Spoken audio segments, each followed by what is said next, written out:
నమస్తే. తెలంగాణలో కూడా జనసేన పార్టీ పాగా వేస్తుంది అని గతంలోనే ఒక 5, 6 నెలల క్రితము చర్చించారు. ఎందుకంటే ఆయన పవన్ కళ్యాణ్ వచ్చినప్పుడు ఇక్కడ జరిగిన ఇష్యూస్ గాని ఇవన్నీ గూడా.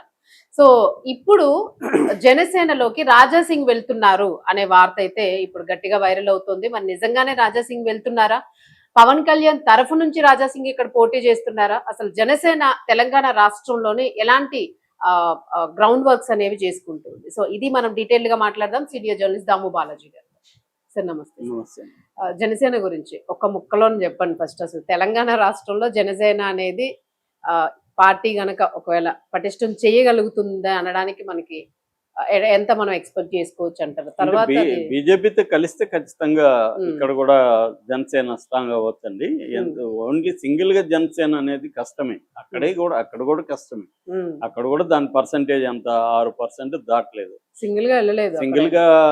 సింగిల్ గా వెళ్తే పవన్ కళ్యాణ్ గెలవడం కూడా కష్టమే. గెలవలేదు కదా, ఒకే ఒక ఎమ్మెల్యే గెలిచాడు. అతను కూడా తర్వాత వైసీపీలోకి జంప్ అయ్యాడు.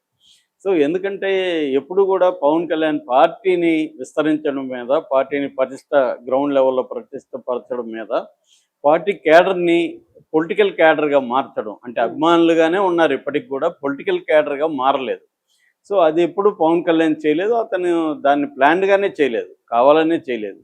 అతనికి ఏంటంటే తన బలాలు బలహీనతలు పవన్ కళ్యాణ్కి చాలా క్లారిటీ ఉన్నాయి. పైగా అతని పర్సనల్గా ఆరోగ్యం కూడా అంత బాగాలేదు. ఇప్పుడు కూడా రీసెంట్గా హాస్పిటల్లో చేరారని చెప్తున్నారు. అతనికి ఏదో హార్ట్ ఇష్యూ ఏదో వచ్చిందని చెప్తున్నారు.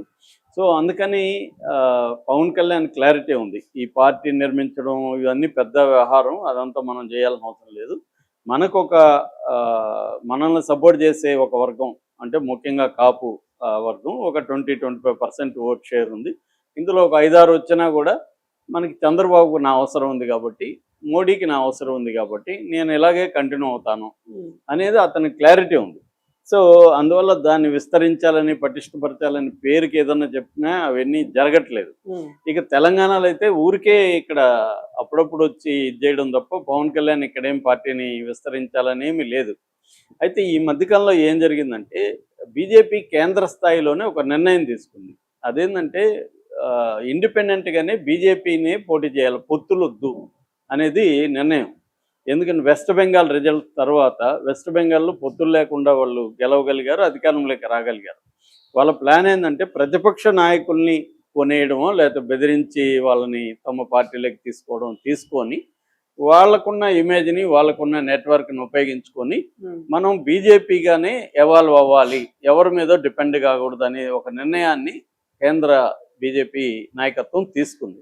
అందులో భాగంగా తెలంగాణలో కూడా ఎవరితో పొత్తొద్దని డిసైడ్ అయ్యారు. ఆంధ్రాలో మాత్రం పొత్తు ఉంటుంది, తెలంగాణలో పొత్తు ఉండదు.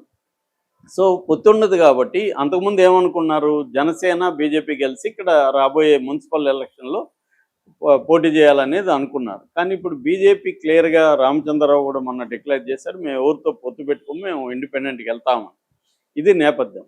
ఇక రెండవది, పవన్ కళ్యాణ్ తెలంగాణలో చేయబోతున్నాడంటే మీరు అన్నట్టుగా అప్పుడు గొడవ జరిగింది కాబట్టి ఇక్కడ పవన్ కళ్యాణ్ని తెలంగాణలో అడుగు పెట్టనీయమని పవన్ కళ్యాణ్ సభకు పర్మిషన్ ఇవ్వకపోవడం వల్ల పవన్ కళ్యాణ్ చాలా ఆవేశంగా ఇది మీ అబ్బ జాగీరా, నన్ను ఎవడు రానిదో చూస్తా అది ఇది మాట్లాడాడు.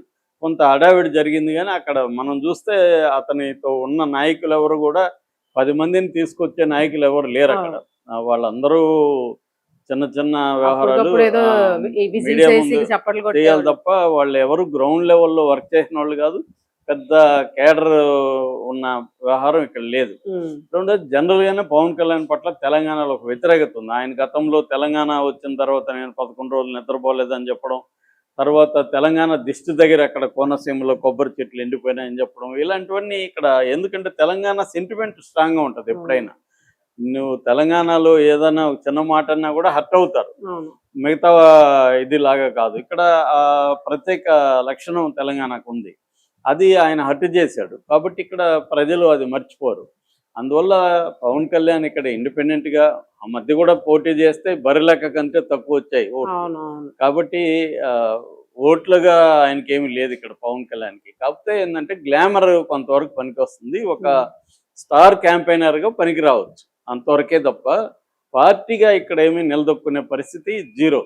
అయితే ఇప్పుడు విచిత్రం ఏంటంటే గోషామహల్ ఎమ్మెల్యే రాజాసింగ్ నిన్న ఒక వీడియో రిలీజ్ చేశాడు. ఆ వీడియోలో పవన్ కళ్యాణ్కి అప్పీల్ చేస్తూ మీరు ఇక్కడికి రండి, మీరు పోటీ చేయండి, అన్ని స్థానాల్లో చేయండి, మీరు కానీ అన్ని స్థానాల్లో చేస్తే నెక్స్ట్ ఎలక్షన్కి మీరే సీఎం అని కూడా చెప్తున్నాడు. అయితే మరి మన అందరికీ తెలిసిన విషయం రాజాసింగ్కి తెలీదా? ఆయన సీనియర్ రాజకీయ నాయకుడు, ఎంతో పట్టున్న వ్యక్తి, తెలుసు ఆయన. కాకపోతే ఏంటంటే మనకి కాంగ్రెస్లో అసమ్మతివాదులు నిత్యం కనిపిస్తూ ఉంటారు, బీజేపీలో అసమ్మతి అయితే తక్కువ, ఎందుకంటే వాళ్ళు స్ట్రిక్ట్గా తొక్కేస్తారు. కానీ రాజాసింగ్ నిత్యం అసమ్మతివాది. ఇక్కడ ఆయన అనేకసార్లు సస్పెండ్ కూడా అయ్యాడు పార్టీ నుంచి.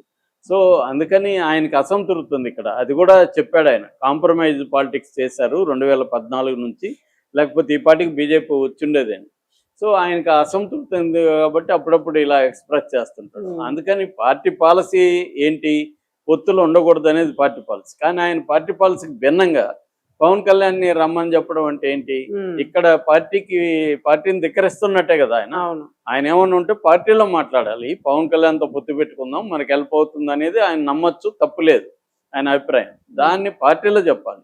నువ్వు బయట వీడియో చేయడం ద్వారా కన్ఫ్యూజ్ అవుతారు పార్టీ కేడర్ కూడా, బీజేపీ కేడర్ కూడా. ఏంటిది, పార్టీలో గందరగోళం ఉందా ఏంటి అనేది. ఎందుకంటే కేంద్ర నాయకత్వం తీసుకున్న నిర్ణయం బట్టి ఇక్కడ స్టేట్ నాయకత్వాలు అమలు చేస్తాయి. ప్రత్యేకంగా స్టేట్ నాయకత్వాలు నిర్ణయాలు తీసుకోవు. నేషనలిస్ట్ పార్టీలు అన్నిట్లో కూడా అలాగే ఉంటది. ఏమన్నా ఉంటే వీళ్ళ అభిప్రాయాలు చెప్తారు. ఒకవేళ స్టేట్ నాయకత్వం చెప్పింది అనుకో, లేదండి ఇక్కడ స్థానిక పరిస్థితులు వేరేగా ఉన్నాయి, పవన్ కళ్యాణ్తో వెళ్తే మనకు మంచిదని వీళ్ళు చెప్పుండొచ్చు. వెళ్ళినా కూడా మన మంచిదైనా కూడా వద్దు, మనం ఇండిపెండెంట్గా అయినా డెవలప్ అవ్వాలనేది వాళ్ళు ఏవో పాలసీ తీసుకున్నారు, దాన్ని బట్టి వెళ్ళాలి. ఇప్పుడు ఇతను రాజాసింగ్ కేంద్ర నాయకత్వాన్ని ధిక్కరించినట్టే. ఎందుకంటే వాళ్ళు తీసుకున్న నిర్ణయాన్ని ఇతను వ్యతిరేకిస్తూ పవన్ కళ్యాణ్ రమ్మడం అంటే ఏంటి అంటే ఏదో జరుగుతుంది పార్టీలో, మళ్ళీ ఇతనికి మిగతా నాయకత్వానికి మధ్య ఏదో గ్యాప్ ఉంది, అందువల్ల అతను అసంతృప్తి వ్యక్తం చేస్తున్నాడు. అందుకని ఇప్పుడు జనాలకి డౌట్ ఏంటంటే ఇతను బీజేపీ నుంచి బయటకు వచ్చి ఏమన్నా జనసేనలోకి వెళ్తాడా. ఎందుకంటే జనసేనలో ఎవరు కూడా ఇందాక మనం చెప్పుకున్నట్టు ఒక నాయకుడు ఎవరు లేరు.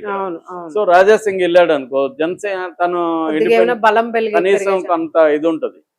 కానీ రాజాసింగ్ చెప్తున్నట్టే పవన్ కళ్యాణ్కి ఇక్కడ అంత సీన్ లేదు. ఆయన వచ్చి ఆయనే గెలిచేది కాదు కదా, ఎవరు క్యాండిడేట్ పెడితే డిపాజిట్ వచ్చే పరిస్థితి కూడా ప్రజెంట్ అయితే లేదు. బీజేపీతో వెళ్తే ఏమన్నా ఈయన అవకాశం ఉండొచ్చు, కొంత పనికి రావచ్చు, కానీ అదేమి లేదు. అది బీజేపీకి కూడా తెలుసు కాబట్టి ఇక్కడ ఏమి పొత్తు అవసరం లేదు. తెలుగుదేశం ఎలాగో ఇక్కడ నిలబడదలుచుకోలేదు.